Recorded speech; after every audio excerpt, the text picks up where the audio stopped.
Hi hello नमस्कार. मी Ashwini cook bye Ashwini या YouTube चॅनलमध्ये तुम्हा सर्वांचे खूप खूप मनापासून स्वागत करते. तर चला, आज आपण अशी आगळी वेगळी टिफिनसाठी झटपट तयार होणारी, अगदी 7च मिनिटात तयार होणारी अशी मस्त बटाटा भाजी, सुक्की भाजी बनवणार आहोत. तरी ते चला मग आता आपण रेसिपीला सुरू करूयात. तरी ते पाहू शकता मी चौघांच्या टिफिनसाठी ही भाजी बनवत आहे. तर कढई ठेवलेली आहे गॅसवर आणि 2 मोठे आकाराचे कांदे असे बारीक बारीक कट करून घेतलेले आहेत पहा.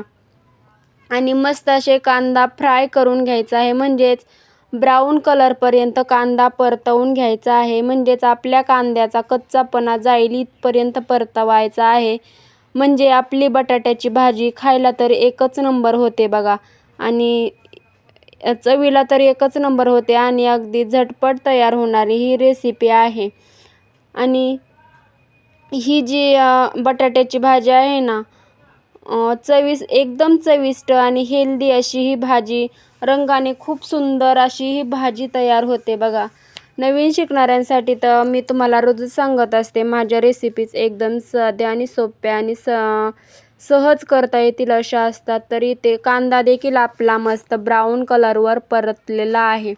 त्याच्यामध्ये मी लगेच टाकून घेतलेला आहे जिरे, मोहरी, हळद. आणि आता लगेच मी इथे टाकून घेत आहे 2 शिमला मिर्च बारीक कट करून घेतलेले आहेत. ऑप्शनल आहेत, तुम्हाला आवडत असतील तर टाकू शकता, नाही आवडल्या तर नाही टाकल्या तरी चालतात. तर मला आवडती अशी मिक्स बटाट्यांची भाजी मला खूप आवडते, म्हणून मी अशीच भाजी बनवत असते. तुम्ही याच्यामध्ये आणखीन भाज्या ॲड करू शकतात. टोमॅटो, गाजर किंवा मटार असे आणखी भाज्या ॲड करू शकतात. पण माझ्याकडे भाज्या अवेलेबल नव्हत्या म्हणून मी नाही भाज्या ॲड केल्या. तरी फक्त माझ्याकडे शिमलाच होती म्हणून मी शिमलाच ॲड केलेली आहे. आणि ते पाहू शकता आपली शिमला मिरची देखील मस्त अशी फ्राय झालेली आहे. आता याच्यामध्ये मी बटाटा टाकून घेतलेला आहे, म्हणजेच बारीक बारीक आकारामध्ये कट करून घेतलेला आहे. हे बटाटे साधारणतः मोठे मोठे बटाटे आहेत, अर्धा किलो एवढे आहेत बघा. तरी बी 4 बटाटे आहेत एकदम मोठे मोठे. आणि मस्त असे 2-3 पाण्याने धुवून आता याच्यामध्ये टाकून घेतलेले आहेत. आणि मस्त असं हलवून घ्यायचं आहे. म्हणजेच आपली भाजी, म्हणजे आपलं जर कांदा आणि मिरच्या आहे ना, सर्व बटाट्याला लागतील इथपर्यंत हलवायचं आहे. तुम्ही याच्यामध्ये आलं लसण पेस्ट देखील घालवू शकता, पण मला लसण जास्त आवडत नाही म्हणून मी जास्त भाज्यांना लसण नाही यूज करत बघा. आणि तर आज मी मस्त अशी बटाट्याची सुकी भाजी, झणझणीत आणि चविष्ट अशी ही भाजी बनवून दाखवत आहे बघा. आमच्याकडे तर खूपच आवडीने खाल्ली जाते. तुमच्याकडे कशी, म्हणजे खूप आवडीने खाल्ली जाते का कशी खाल्ली जाते ते मला कमेंटमध्ये नक्की सांगा.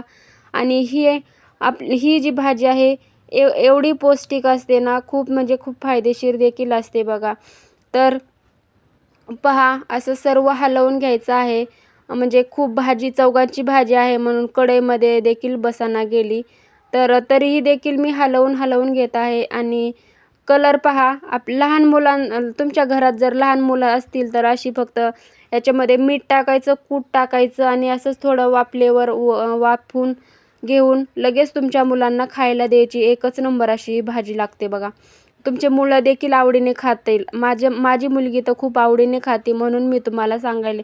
आणि लगेच घेतलेलं आहे आता मीठ टाकून घ्यायचं आणि सर्व बटाट्याला लागल इथपर्यंत हलवून घ्यायचं. आणि म्हणजे हलवून घेतलं की लगेच 2 मिनिट मस्त परात ठेवून म्हणजे वाफलून घ्यायचं आहे.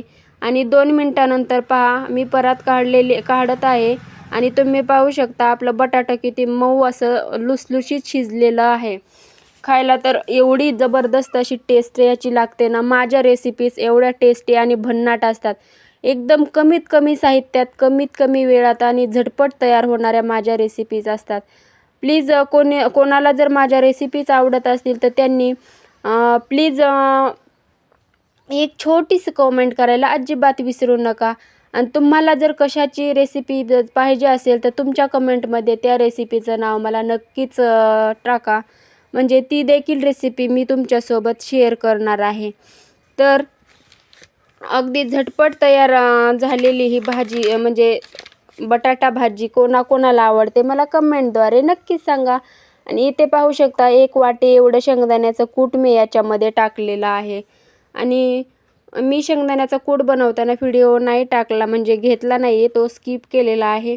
आणि तसंही मी म्हणजे जास्त 2-3 दिवसांचंच कूट एकदाच बनवून ठेवते, कारण सकाळी सकाळी टिफिनसाठी खूप घाई असते त्याच्यामुळे. आणि लगेच पहा सर्व म्हणजे कूट देखील असं सगळं आपल्या बटाट्याला लावून घेतलेलं आहे. आता इथे मी किचन किंग मसाला, गरम मसाला, मसाले टाकून घेऊन मस्त असं परतवून घेणार आहे. किचन किंग मसाला ऑप्शनल आहे, तरी तुम्ही जर टाकला तर आपली भाजी चवीला तर एकच नंबर अशी ही भाजी लागते बघा. आणि तुम्हाला जर ही रेसिपी हेल्दी आणि सोपी रेसिपी जर आवडली असेल तर व्हिडिओला लाईक करा, चॅनलला सबस्क्राईब करा आणि सर्वात महत्त्वाचं म्हणजे बेल आयकॉन दाबायला विसरू नका.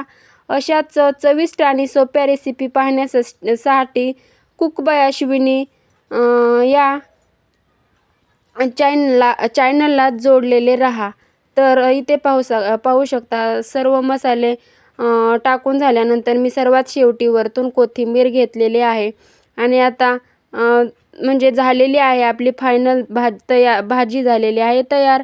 तर कशी वाटली आजची एकदम साधी सोपी आणि आपली रेसिपी कॉमेंट करायला अजिबात विसरू नका. तर अशाच नवनवीन रेसिपींसाठी भेटूया पुन्हा. याच्यामध्ये थोडासा लिंबाचा रस टाकला तरी चालतो. तर भेटूया अशाच नवनवीन रेसिपींसोबत. बाय बाय, धन्यवाद, भेटूया उद्या.